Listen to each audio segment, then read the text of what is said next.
97ஆம் ஆண்டு நீதிபதியாக வந்தேன். ஆனால் சட்டத்தரணியாக நான் இறுதியாக வழக்காடிய வழக்கு கிருஷாந்தி குமாரசுவாமி வழக்கு. அந்த வழக்கு கொழும்பு நீதவான் நீதிமன்றத்தில் 3/2/1997 நான் கடைசியாக ஆஜராகிய வழக்கு. 5/2/4 இலங்கை சுதந்திர தினம், 5/2 97ஆம் ஆண்டு நீதித்துறையில் என்னுடைய காலடி பதித்தது. நான் நீதித்துறையை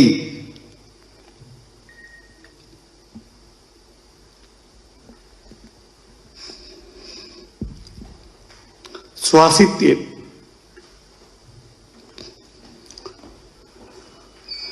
எனது குடும்பத்தை விட, எனது தாய் தந்தையரை விட, எனது மனைவி பிள்ளைகளை விட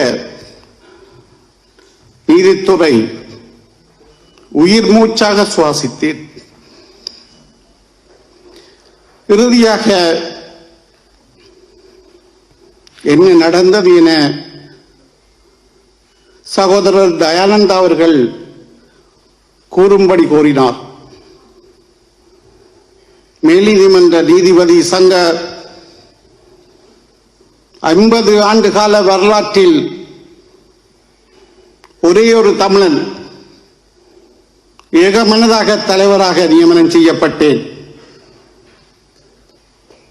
2024ஆம் ஆண்டு 50வது ஆண்டுகால பொன்விழா மேல் நீதிமன்றம் விழா நடந்தது. அந்த பொன்விழா என்னுடைய தலைமையில் கொழும்பு மாநகரில் நடைபெற்றது.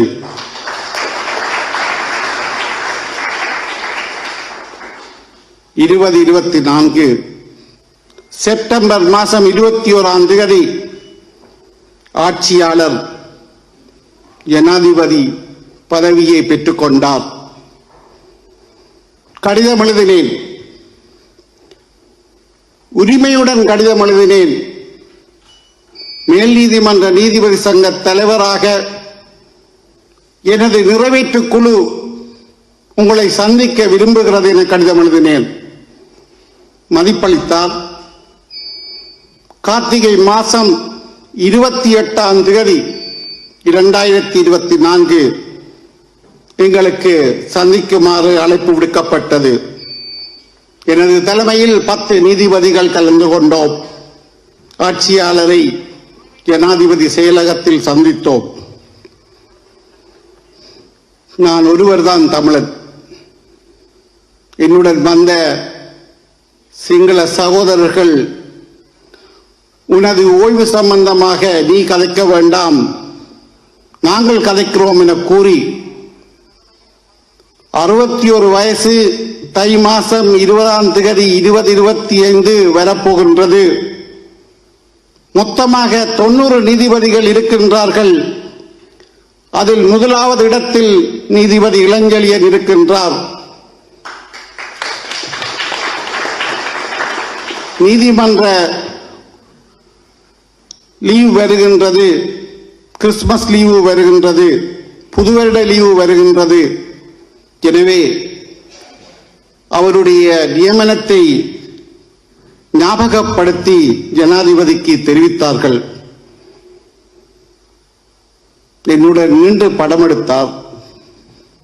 படங்கள் தற்சமயமும் என்னிடம் இருக்கின்றன.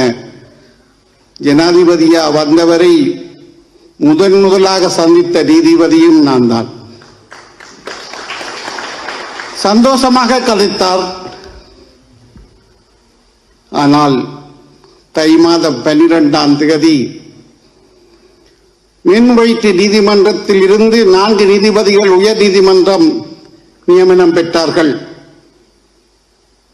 4 வெற்றிடம் மேல்முறையீட்டு நீதிமன்றில் நான் முதலாவது மேல் நீதிமன்ற நீதிபதியாக இருக்கின்றேன். 8 நாட்கள் தான் இருக்கின்றன. 61 வயது முடிவடைவதற்குள் பதவி உயர்வு வழங்கப்பட வேண்டும். அதான் சட்டம்.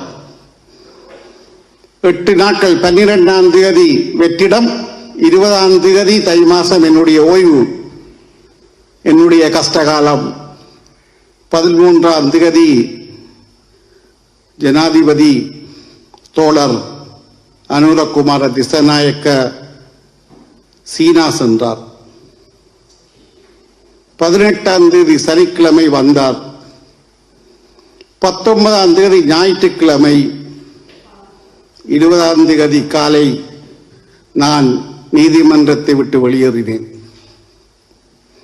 எனக்கு பதவி உயர்வு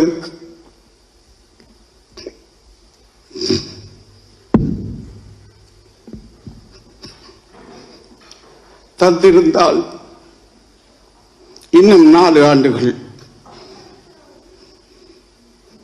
2 ஆண்டுகள் மேன்முறையீட்டு நீதிமன்றம், 2 ஆண்டுகள் உயர் நீதிமன்றம்.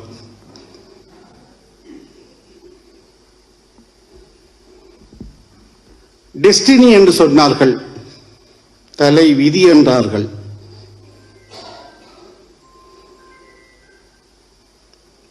நீதிமன்றத்தை விட்டு வெளியேறிவிட்டேன்.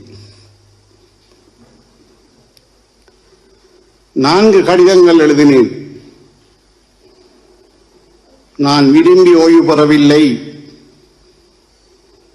கட்டாயப்படுத்தி ஓய்வு பெறப்பட்டேன் என 4 கடிதத்துக்கும் எனக்கு பதில் கிடைக்கவில்லை. ஆனால் நான் ஜனாதிபதி நல்லவர், நான் நீதிபதி, யாரையும் குறை சொல்லக்கூடாது. குறை சொல்லும் இடத்தில் நானும் இல்லை. அவர் ஏன் தரவில்லை, எங்கே தவறு நடந்தது, ஏன் நிவர்த்தி செய்யப்படவில்லை, இன்று கூட அது நிவர்த்தி செய்யப்படலாம், அந்த சிந்தனையும் இல்லை.